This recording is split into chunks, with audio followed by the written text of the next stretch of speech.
नौशरो फिरोज़ मां अवां खे ख़बर ॾींदा आहियूं। डिस्ट्रिक्ट रिपोर्टर मोहम्मद हसन सूमरो जी रिपोर्ट मुताबिक़ ठारूशाह में पुलिस पारां धमाकेदार मादे जे इतला ते छापो हणण वारो मामलो। छापे जूं ख़बरूं हलण तां बाअसरन साफ़ीअ जे घर ते हमिलो।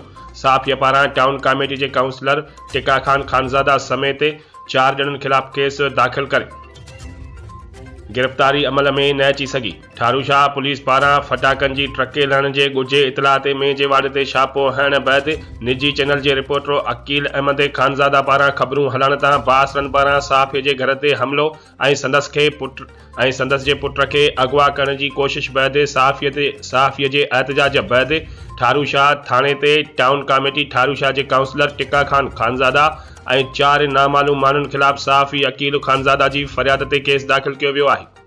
जॾहिं त ठारूशाह पुलिस बाअसर जवाबदार खे गिरफ़्तार करण खां लवाइण लॻी। साफ़ियुनि एहतजाज कंदे चयो त फौरी तौर हमिलो कंदड़ बाअसर जवाबदारनि खे गिरफ़्तार करे तहफ़ुज़ ॾिनो वञे, न त ॿी सूरत में सख़्तो एहतजाज कयो वेंदो।